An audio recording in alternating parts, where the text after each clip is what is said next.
Da-dum, da-dum, da-dum, da-dum, da-dum, da-dum, da-dum, da-dum.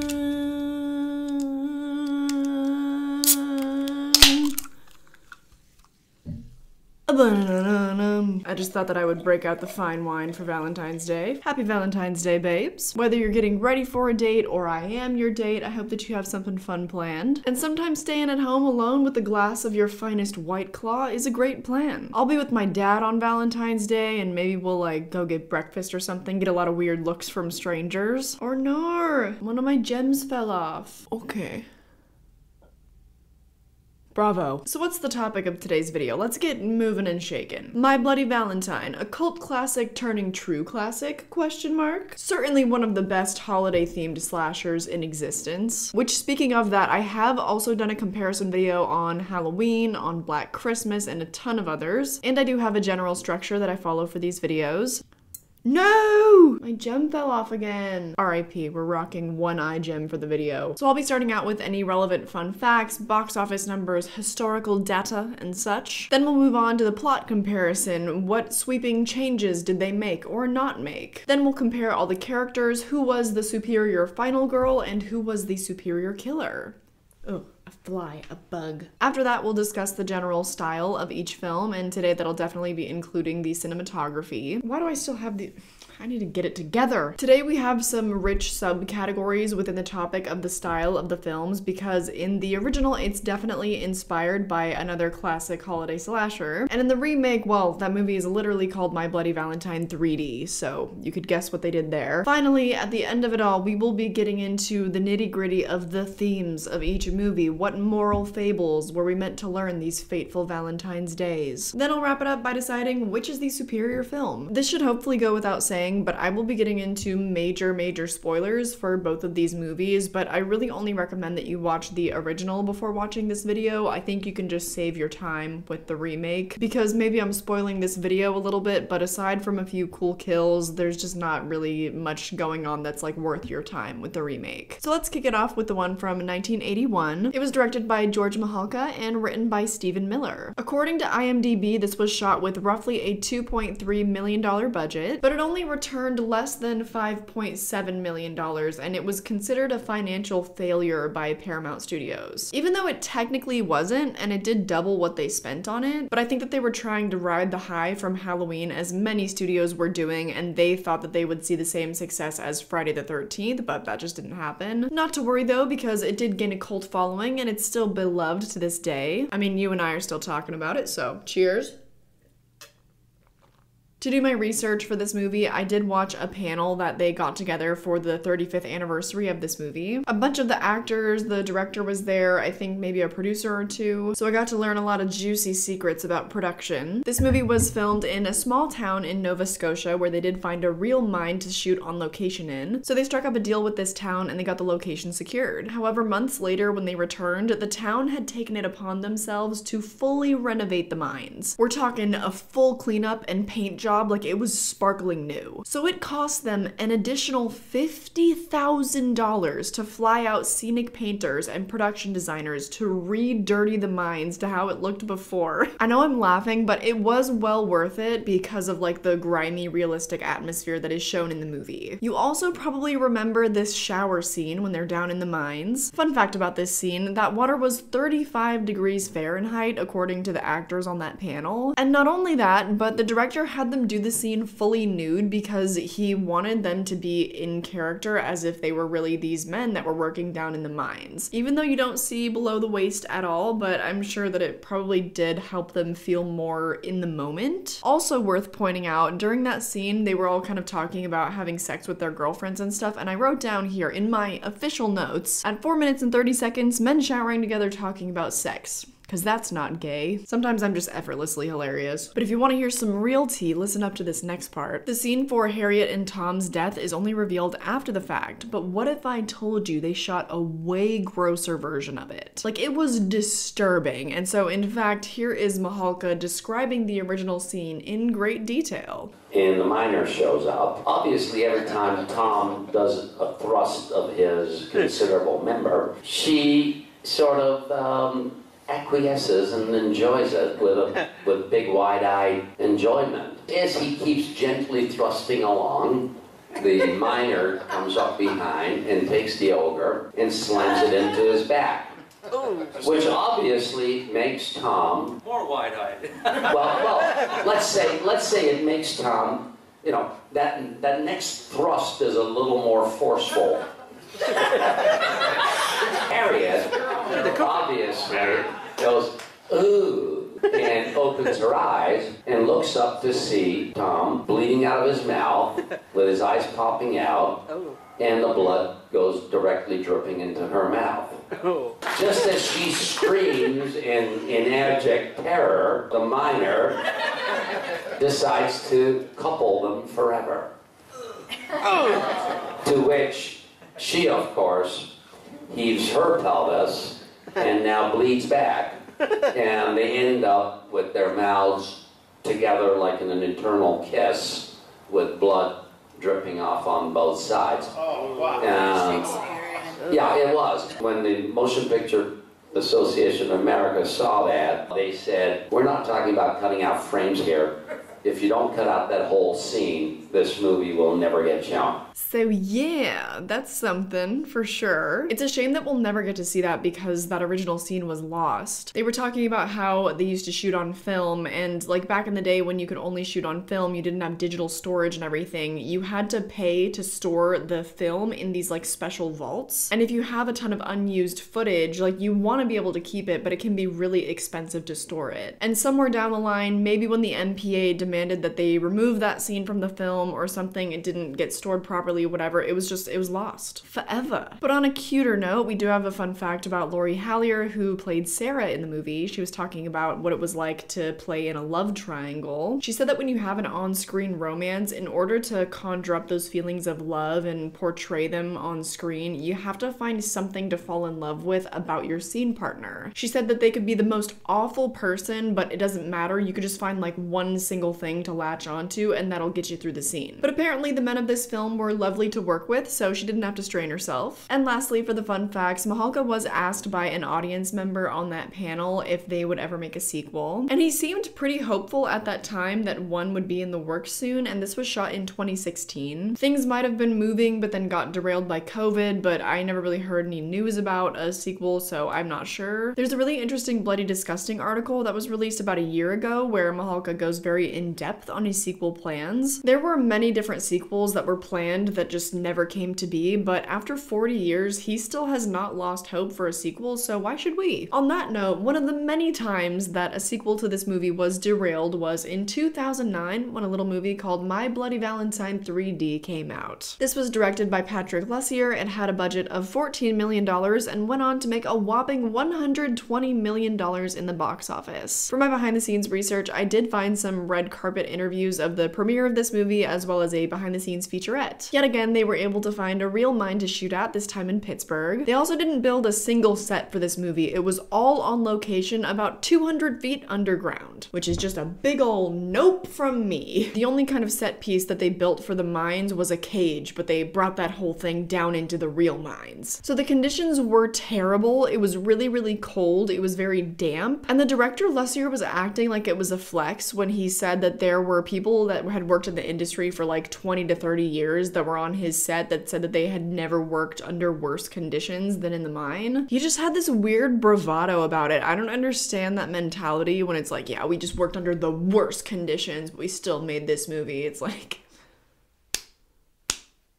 okay. And you can even see in a couple interviews, everyone's wearing mining hats on set just for practicality and safety. Not much about this set was very practical though, because they took it upon themselves to bring down a giant 3D camera into the mines. And according to Patrick Lussier, they finished building the camera the day before principal photography began. They didn't do any test shoots with the 3D camera. Their first test shoot was literally the first day of filming. Everyone in the red carpet interviews agreed that it was basically like going back to film school school and just starting from square one. This movie also stars Jensen Ackles, he is from Supernatural, and coincidentally, Jared Padalecki, who is also from Supernatural, was starring in the Friday the 13th reboot that came out also in 2009. So the Supernatural boys were just breaking into film that year. We do still have some fun facts about the 3D camera and stuff that we'll get into, but I'm gonna save some of that for later. For now, let's get into our plot comparison. Years ago in a small mining town, a miner named Harry Warden was buried alive, left to eat his fellow miners while he awaited rescue. 20 years later, it's speculated that Warden has returned to the town to kill again when human hearts begin appearing in Valentine's treats. A group of young miners and their dates, including Sarah, her current boyfriend Axel, and her ex-boyfriend, travel down the mines to party, and most of them end up dead. In a twist reveal, Axel is revealed to be the killer, traumatized by seeing Harry Warden kill his father as a child. He escapes capture by cutting off his own arm and retreating deeper into the mines. In the 2009 remake, a group of friends travel into the mines to a party when several of them are slaughtered by miner Harry Warden. When he awakes from a coma and Tom returns to town, the killings begin again. When a love triangle seems to be forming between old friends, tensions rise and fingers are pointed until Tom reveals himself to be the killer. His PTSD from witnessing the original murder has caused his personality to split, letting Harry Warden take him over. The town comes to capture him, but he just barely makes it out alive. There are very few sweeping changes that they made to the story. It's mostly the same, but in the original there's this very believable, dramatic love story between this girl Sarah and then her current boyfriend Axel, who is just one of the miners in town, and then her ex-boyfriend Tom, who left town for kind of like an unknown amount of time. They didn't hear from him, didn't know if he would ever return, but then he comes back and he just wants to get his girlfriend back basically, and so there's a lot of drama that happens between these two men, but it all does feel very realistic. And then her new boyfriend Axel ends up being the killer in this kind of crazy twist. They did the same thing in the remake, but they just made the opposite love interest the killer. And the whole killer reveal, dude. So in the original, Axel is traumatized by watching Harry Warden escort his father to his death right in front of his very eyes. In the remake, Tom witnesses Harry Warden kill one of his peers, so he essentially develops DID and takes on the personality of Harry Warden. Don't love that, cause like it kind of paints an obvious stigma against mental illness and trauma. In the original movie, it makes a lot more sense to me because Axel was a child, so seeing that altered significant neural pathways in his brain. Not that the same thing wouldn't happen to Tom, because I think he was like in his early 20s when it happened, but I think it's a bigger problem because he's just not believable as a killer to me, especially during the reveal. And I'm sorry, but the acting throughout that movie is just rough from a lot of people involved. But in both movies, the killer gets away, which I think is fun. But in the original, Axel hobbles off deeper into the mines with his arm cut off and bleeding, which I find to be infinitely more legendary and creepy than seeing Tom just like put on a firefighter outfit or whatever and just go out into broad daylight. I can't suspend my disbelief on that one. I just felt like that was a ridiculous last shot. They also added this whole affair subplot to the story where like Axel has this secret girlfriend because we're supposed to be suspicious of him and he has these crazy anger issues. And by the end of the movie, he has this whole redemption arc and I'm like, I don't care. Dump his ass. Maybe we should move on to the characters because I'm kind of getting ahead of myself. In the original, they all felt like real people to me. Someone commented, I think under my Letterboxd review of this movie, that in the original, they like that they follow working class young adults instead of like affluent teenagers. It's a good point because I do agree it was a really nice change of pace. It just makes the characters feel a lot more relatable. They have a lot more real issues that you can empathize with. At its core, the original is very much a character-driven drama that just also happens to be a slasher. Sarah is burdened by being loved by two different people that she probably loves both of them, and it's just a struggle, like she doesn't know who she wants to be with. And it's a very feasible struggle. Sarah also helps to get other people's shit together. I think it's when Patty is all in hysterics after her boyfriend has died, and it's a hard time getting her to go around those mines. Literally all of that girl's survival instincts just flew out the window. That was nuts. And her relationship with Tom, like,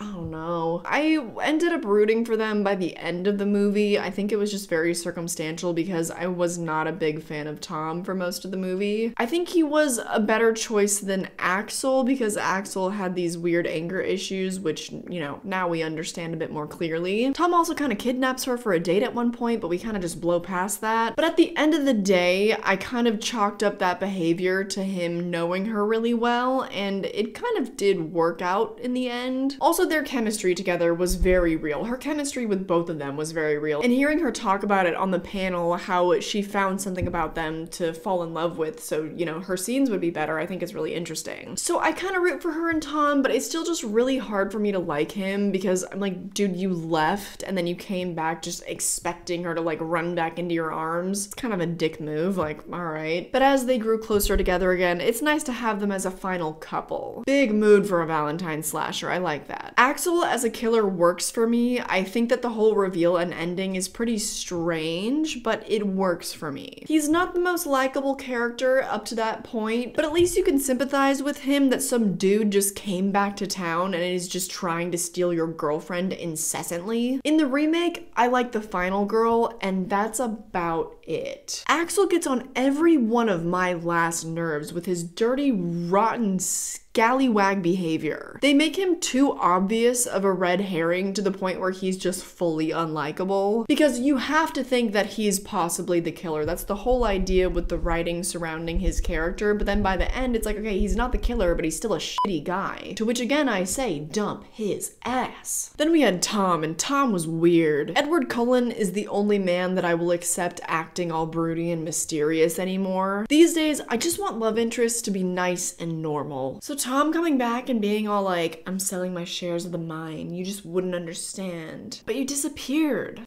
I know. I'm just kind of annoyed by him. He was more likable than Axel though, and he was supposed to have that whole dynamic of, oh my god, they were high school sweethearts, maybe it's meant to be. I don't buy into that anymore, sorry. Don't let me dictate your life or anything, I don't know you people, but like, I wouldn't wish marrying your high school sweetheart on anyone. Go experience the world first, like what are you doing? And if they come crawling back, that's obviously not a good sign. Look at Tom. My Bloody Valentine 3D was a PSA to us all. But we're not to the theme portion of the video yet, so settle down. One side character we could talk about is our investigative sheriff. In the original, there's a little bit more drama with the sheriff and the mayor and whatever, and Tom is one of their sons, I can't remember who, but it's throwing a little family drama into the mix, I love that. The drama in the remake was like, oh, he's selling his shares of the mines and all these geriatric fools hate Tom, oh no. That amounted to absolutely nothing, by the way, stupid subplot. This movie could have been cut down to probably like an hour and 15, hour and 20 minutes if you just removed the really gratuitous nudity scene and also any scene where some old dude is getting mad at Tom for selling shares of the mine. But all that to say, I don't mind Tom Atkins in this movie. I think he has one of the best performances because he's not taking it too seriously. There's a goofy ass shot of him basically breaking the fourth wall and I had to laugh. I hope that that was intentional, otherwise he did not have a great performance.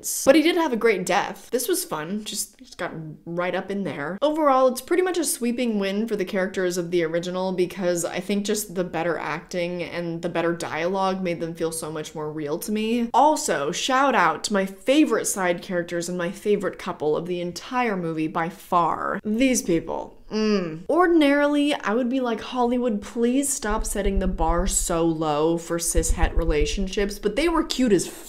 They had a lot of chemistry, and to be fair, there probably was not a lot of good dick going around that small mining town, so like, round of applause for whatever this man was doing right, okay? They quickly became my favorite couple of the movie, R.I.P. in pieces, by the way. But I think that it's time that we move on to the styles of each movie because there are some drastic differences. With the original, unfortunately, I think I did watch the theatrical version because that is what I own on DVD. Still got a really good sense of the style of the movie though, don't worry. If you haven't gathered gathered by now, the realism of the dialogue and the characters is something that worked so well and just totally sucked me in. So I love the writing style. I also think that the character design was flawless. Oh my god, the wardrobe of this movie. Our killer has such a unique look, like just feast your eyes upon all of this. And I'm probably saying this because I just discovered the movie, but also I see my comments. I know what you people like. I know what you people comment about. This character design should make top 10 for slasher killers. And if you're not on that wavelength already, then just grab a boogie board, baby. Sorry, I'm a lightweight. Here I go again on my own. Yup, about that time. She's a real live wire. What's she talking about? I think I love her. The biggest standout of the style for me, though, was the very obvious, like, Halloween-inspired cinematography. Our killer enjoyed stalking his victims, much like Michael, so much so that he even took over the POV of the camera sometimes. Which also, fun fact, this was the first movie to be shot with a Steadicam in Canada. Anyway, even though I think I watched the theatrical cut, I was still very pleased with the gore and the creativity of the kills. I also love the Valentine's Day vibes, which I find Valentine's Day to be really tacky. I'm just not really about the aesthetic of it. But the production design killed it because we had this really nice balance of these dirty, grimy, disgusting mines. And then we also had this very frilly pink and red hearts everywhere Valentine's Day thing going on. Plus it also has that early 80s Halloween inspired feel. I just love that. I think I also watched the theatrical cut of the remake, but I don't think that it really matters because either way there's a metric assload of nudity and gore in it. So that was one of the most obvious differences of the style between the original and the remake. The director Patrick Lussier was like, well, we had to live up to the name, the title, My Bloody Valentine, so we had to make it so bloody. You could copy and paste that mentality to like any Michael Bay produced remake of the early thousands. It was just the vibe of that decade. This was one of the reasons why a lot of the people from the original movie on the panel did not like the remake. A lot of them echo the sentiment that they don't like the mentality that like the bloodier the better when it comes to remakes. They're right and they should say it. The original was so strong because of its character drama and because at its core it was very character driven. And the remake was like, bloodier is better, yeehaw! It wasn't a Texan movie, I don't know.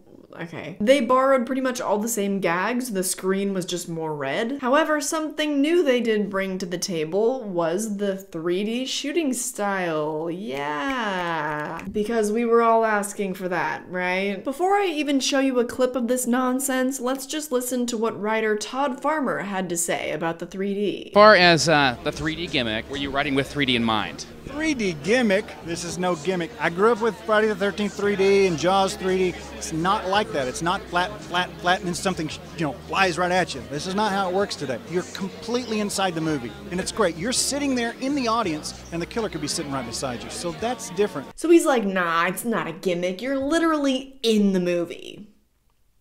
Dog. Todd Farmer, explain to me, please. Explain to me how this whoa is not a gimmick. The cinematography did not impress me at all, and it's a gimmick that makes this movie seem somehow more dated than the original. In case anyone was asking though, I do really love that gimmick in Final Destination 4 because, oh my god, that movie is so bad, I love it. My Bloody Valentine 3D is just so bad that it's bad. It's not so bad that it's good. Another choice, shall we say, is the gratuitous female nudity. This poor girl. Oh, and by the way, real ones will know her as, I think her name was Ginger Fox in that one episode of iCarly. What was that called? I Fix a Pop Star? Oh my gosh, legendary TV. So Ginger was running around for what, like 7 minutes of this movie's runtime just naked for no reason. She's also in heels. What? I'd like to start a petition for us to file a class action lawsuit so we can be financially compensated for having to witness that. Tell me where that enhanced the suspense or the general quality of the scene. Speak quickly so I can mute you. I don't like movies that are made for pervs by pervs. If there's tasteful nudity, give it to me all day, but this was literally just disgusting. Lastly, I have to point out something about the acting style because just wow. In a red carpet interview, Jensen Ackles once said, The world of 3D is shot a lot wider than normal film. You know, you don't have those tight shots of the mug. So everything's got to be a little bit more expressive, a little bit more, your body language has got to be a little bit more expressive than I'd say normal film, where you got to keep everything kind of tight and controlled. If that is truly the case, then Jensen Ackles, riddle me this, okay? Let's break down this scene together. Okay, so he's sitting here, he's witnessing the murder of another human being. This is the moment that's meant to traumatize him into, like, splitting his personality and becoming a killer. Let's just observe this reaction a little bit further. Yes. So, yeah, okay, right. So it's giving us nothing. I just think that if you're gonna talk up how much harder you were working at the nuance of your emotions on screen, it's gotta live up to that. I know that was a little bit petty. I just don't really enjoy when actors get up on their high horse and talk about their process, and then like you watch their performance and you're like, bro, what process? Of course, I'm gonna clarify, he's probably a lot more talented than I'll ever be. Don't worry, I know that. That does it for the style though. I think I'll just reiterate that I think that the acting performances were far and away much better in the original, and I think you can probably attribute that to the style of the writing. It was just a lot more natural in the original. Let's now finally discuss the themes of each movie. What did we learn today? I'm not very certain of this. It feels like kind of a reach to me, but the original seemed like it was going for like kind of a love is blind approach, because in essence, love is just recklessly choosing somebody that you don't know in the hopes that everything will work out. And also sometimes it happens because you're just one of the very lucky few to have a very intense, like, pheromonal match. It's not rational at all. Like, it's actually insane. It's just a chemical reaction happening in your brain, and there's a very high probability that you're getting into some shit that you're not ready for. Exhibit A. A is for Axel. Exhibit B. I'm sorry, I have to reference Twilight again because that's just a great cautionary tale. It's a bit of a stretch. I think the movie is more just saying like, hey, look out! Be wary of the people who you trust and be wary of who they are. It might literally save your life. In the remake, I don't know, don't trust your high school sweetheart. Also, the whole be scared of mentally ill people thing was kind of jumping out. That didn't age too well. Like, yeah, let's just stigmatize PTSD while we're here. Why not? Maybe it's hypocritical to say that it didn't work in the remake when I feel like it worked in the original. I just feel like the fact that Axel was a child, like, that has a lot heavier of implications. Like, that just made more sense to me. But because so many other parts of the movie and the writing was so strong, that ended up working for me. With the remake, it was kind of just a tell that it was a really bad movie because it seemed like they were relying so heavily on that to kind of carry the big twist reveal. So the remake didn't score many points with me in the theme department. It pretty much just felt like a waste of time. I did give it 2 stars though, which is not like a horrible rating in my opinion, because I did like the final girl. I feel like there are some good kills, some entertainment value. So I guess you already know the conclusion of my overall comparison, but let's just recap anyways. I enjoyed the plot of the original much more, especially because of the realistic characters and what happens with the progression of their relationships. I also think that the killer reveal is very interesting. To be fair, I did call it about 10 minutes before it happened. I think that he like fakes out falling down into the water and drowning, but then I was like, oh, that's suspicious. But anyways, his acting and the whole like creepy vibes of the reveal I still loved. Also heavily prefer the characters of the original. I think that's mostly due to the acting, but also the strong writing. I also heavily prefer the style of the original because I am such a sucker for that like Black Christmas, Halloween POV shooting style. And it's also because it's not like Todd Farmer said. I was not sucked into the remake because of the 3D. I was actually like yoinked right out of it. And thematically, while neither movie was super rich in that department, I just feel like with the original, the ending left me feeling super creeped out. Like that stuck with me for a while. And it also reminded me that like, yeah, dating is pretty horrifying. So a big Valentine's Day round of applause for our obvious winner, My Bloody Valentine from 1981. I'm waiting for the day that I do another comparison video where the remake wins because it's been a while. So far, I think only 3 remakes that I've covered have won over the original. And I'm not gonna spoil which ones because I'm trying to entice you to watch more of my content. Just being fully transparent, babes. So if you want to see more of these comparison videos, that playlist will be linked at the end of this video. Like I mentioned earlier, I have covered Halloween and Black Christmas. I've also done like House of Wax, Friday the 13th, The Thing, 13 Ghosts, and many, many more. I hope you've had a great Valentine's Day, whether I was your date or you're getting ready for a date. Cheers, loves. And thank you to my lovely patrons. A special Valentine's Day kiss for you all. Mwah. If you'd like some bonus content from me, or just to support me in general and help me to ensure that I can keep making these videos, then my Patreon is linked down below. But we've reached the end of this video. I'm a little bit drunk and I'm gonna go to a basketball game with my dad. College basketball. Hell yeah, brother. Have a good one, and I hope I catch you next time. Bye!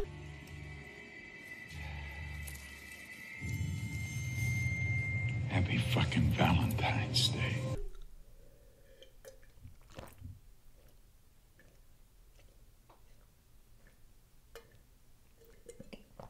Ah.